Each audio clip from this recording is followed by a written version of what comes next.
Salut à tous, la team OL, Thomas M. Show pour OL Fan TV.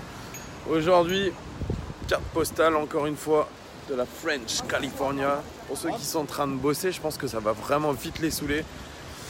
Mais bon, vous inquiétez pas, dans 2 semaines, même pas, je suis au boulot. Voilà, mais je serai à Lyon, je serai du côté du Groupama Stadium, toujours pour vous commenter l'actualité de l'Olympique Lyonnais et les matchs. Et hier, il y avait un match de préparation à Bourg-en-Bresse, Bourgoin, je ne sais plus, l'un des deux. Contre Wolfsburg, la team OL, vous avez sûrement suivi ça, on a gagné 2-1. C'est un succès qui a plutôt été réalisé en première mi-temps, où l'OL a fait une bonne première mi-temps. Alors si je veux faire un revue des effectifs, il faudra que je passe vraiment par un petit style un peu méthodique, parce que sinon ça va partir dans tous les sens, encore une fois. On va commencer par le gardien, Gorgelin. Gorgelin qui n'a pas été encore une fois décisif. Bon, il n'a pas eu énormément d'arrêts à faire et il a pris un but, notre ami Mathieu Gorgelin. Il a pris un but sur peut-être l'une des seules vraies occasions de Wolfsburg. Une belle frappe, hein, une belle frappe du joueur de Wolfsburg, vraiment une frappe de loin. Aucun de nos joueurs n'est sorti sur lui pour le contrer, donc il a mis une sacrée cacahuète, hein. La cacahuète est partie tout droit. On aurait dit Subasic contre la France en finale, c'est pour vous dire. Alors, notre ami Bruno Genesio avait opté pour son traditionnel maintenant 4-4 de losange. Il a pensé que depuis la fin de saison dernière, où on avait cartonné, ben c'était bon, donc il allait pouvoir continuer dans ce système-là. Alors en défense centrale, il a aligné Marcelo et Morel. Bah ouais, pas le choix. On est obligé de remettre Jérémy Morel parce qu'on a du mal à trouver un défenseur central. Franchement, la défense, elle n'a pas trop bougé. Jérémy Morel a fait son match, Marcelo aussi. Voilà, c'est une paire qui se connaît bien. Marcelo était capitaine, je crois qu'on veut lui donner des responsabilités parce que vu qu'il est convoité par West Ham, il faut lui donner des garanties, il faut lui donner aussi des responsabilités, donc on l'a mis capitaine. Sur les latéraux, on avait côté droit, on a eu Léo Dubois. Léo Dubois qu'on a beaucoup critiqué, que j'ai critiqué parce qu'on trouvait qu'il n'était pas dans le rythme, pas dans le tempo. Et bien cette fois-ci, franchement, je l'ai trouvé plutôt à son avantage dans cette première mi-temps. Très disponible, il est beaucoup monté sur son côté, il a très bien combiné avec Bertrand Traoré et il a fait surtout un très beau centre au deuxième poteau pour Oussem Aouar qui a raté sa reprise, mais qui a donné le premier but lyonnais avec Bertrand Traoré. Donc oui, je l'ai trouvé intéressant, Léo Dubois.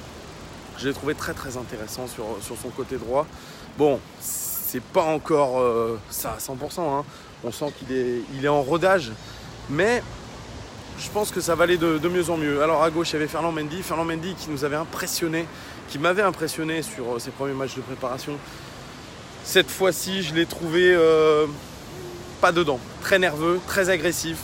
On a vu que tout de suite, il a essayé de faire partie du FC Castagne, j'en reparlerai après. Il a essayé de mettre, il a pris un tackle, on a remis un, il a fait le nerveux. Bref, c'est vraiment son seul fait d'arme dans ce match. Je ne l'ai pas trouvé très intéressant offensivement, défensivement, il a fait le job. Mais voilà, c'était pas non plus incroyable. Au niveau de notre sentinelle, Lucas Touzard, il fait encore un match moyen, hein. Je le trouve pas dans le coup. Alors, est-ce que c'est parce qu'on évoque des rumeurs transfert à son poste? C'est ce que j'ai dit, hein. Moi, je pense pas que ça soit pour soulager Lucas Touzard à son poste, c'est plutôt pour essayer de vraiment trouver une vraie alternative. Parce que là, on le sent déjà épuisé. Alors, je sais pas si c'est la répétition des entraînements et des efforts. C'est un peu compliqué pour lui, hein. Mais voilà, donc je l'ai pas trouvé au top. Au niveau de ce losange, on avait sur le côté droit Jojo Ferry qui a été titularisé à la surprise générale. On pensait plutôt qu'il y aurait Pape Cheikh Diop. Eh bien non, il n'y a pas eu Pape Cheikh Diop. Il n'y a pas eu Pape Cheikh Diop en titulaire. Il y a eu Jojo Ferry, alias Joe la Castagne. Alors il a fait son match, hein, Joe Ferry. Alors non, on l'a beaucoup critiqué. Mais il a fait son match, Joe Ferry. Il a été présent défensivement, propre techniquement. Mais toujours, dès qu'il y a embrouille, Joe la Castagne, toujours dans les mauvais coups. C'est vraiment incroyable, hein, ce joueur. Il est toujours avec l'envie de se bagarrer comme Anthony Lopez. Et comme maintenant Ferland Mendy. Voilà, c'est un peu le problème, c'est que c'est des joueurs qui dégoupillent très vite, qui sont là un peu pour se faire respecter, mais on n'a pas besoin de ça, parce que dans un match amical, je crois qu'il y a eu 4 ou 5 cartons jaunes, c'est énorme quand même, il y a eu beaucoup d'agressivité. Voilà, mais il a fait son match, Joe Ferry.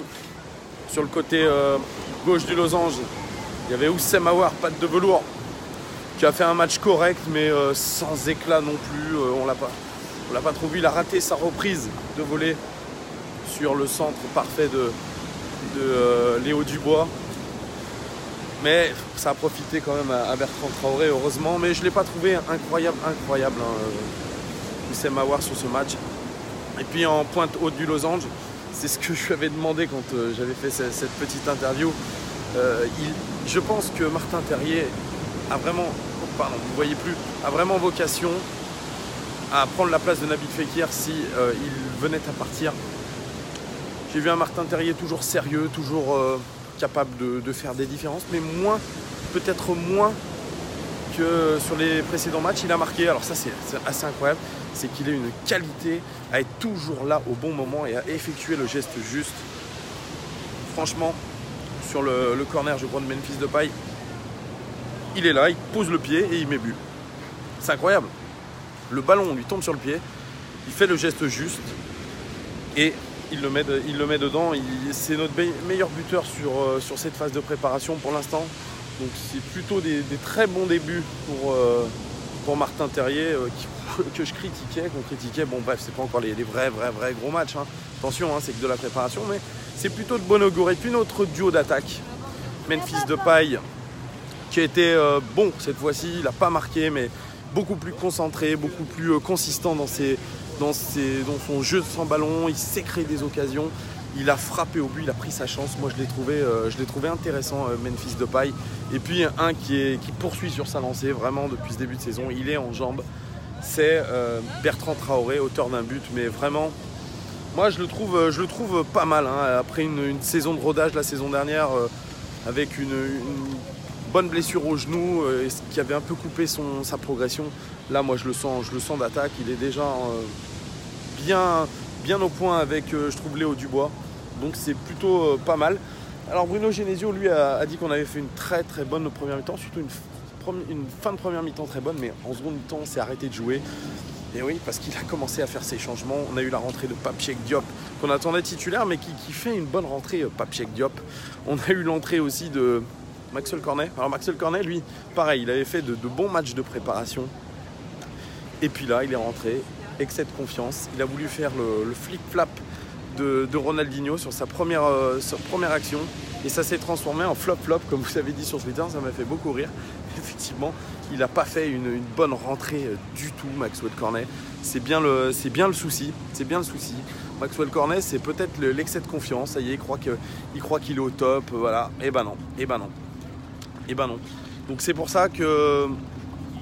Voilà, Maxwell Cornet, moi j'en ai encore j'émets des doutes. Bon, c'est quelqu'un qui a beaucoup de qualité, énormément même, mais de temps en temps c'est l'excès de confiance. Et puis on a eu aussi la rentrée de Cacré, mais il n'a pas pu montrer grand chose le petit, parce qu'il a eu 10 minutes.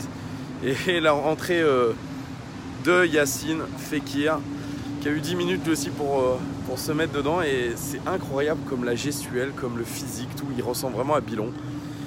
C'est Bilon, mais Bilon droitier. Alors il nous a fait une action un peu où il a multiplié les dribbles. Franchement, on aurait dit Bilon. Par contre, sur sa seule occasion, une frappe complètement dévissée, une ouverture du pied qui a fini à 15 mètres de la cage. Il y a encore un vrai gros taf du côté de Yacine Fekir pour prétendre à quoi que ce soit dans cette équipe. Voilà, en tout cas, j'espère que vous avez apprécié ce match, en tout cas la première mi-temps. C'est des matchs de préparation. Dites-moi ce que vous en avez pensé. Dites-moi ce que vous avez pensé de la Team OL. Est-ce que ça vous a vraiment rassuré? Est-ce que cette défense centrale qui a l'air de se renouveler, Marcelo Morel, qui a tenu, même si on a pris un but. Alors, je crois que la statistique, c'est 4 matchs, 6 buts encaissés. Je crois qu'on a encore beaucoup de travail à faire. C'est Bruno Genesio qui le dit. Il commence à répéter les mêmes phrases qu'il nous répète depuis 2 ans.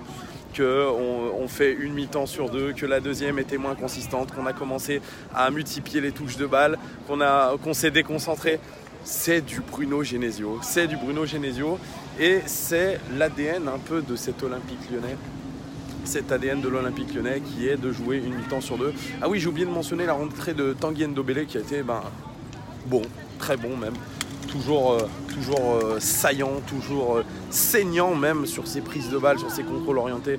Tanguy Ndombele, il doit être titulaire. Je me demande pourquoi d'ailleurs il n'était pas titulaire dans ce losange.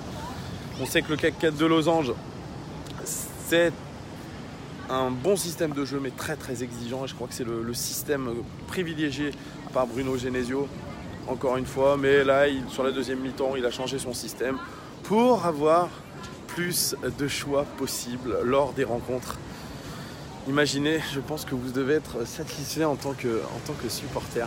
Voilà les gones pour ce que j'ai vu de ce match contre Wolfsburg. C'était pas mal mais c'était pas non plus le match de l'année.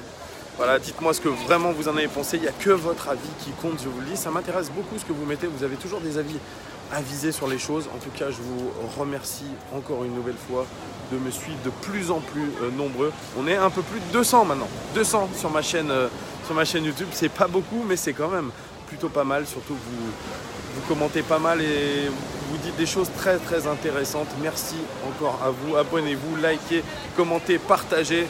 Moi là je suis en train de promener mon gamin, on est face à la mer, il fait beau, il faut en profiter, je vais essayer de pas trop m'exposer pour pas trop prendre le coup de soleil, surtout que j'ai toujours un peu ma petite crève. Voilà, c'était le point santé, j'espère que vous allez profiter de vos dimanches. Bon dimanche à vous la team OL, on continue de se suivre, on continue de commenter l'actualité des transferts. À bientôt les gones, ciao.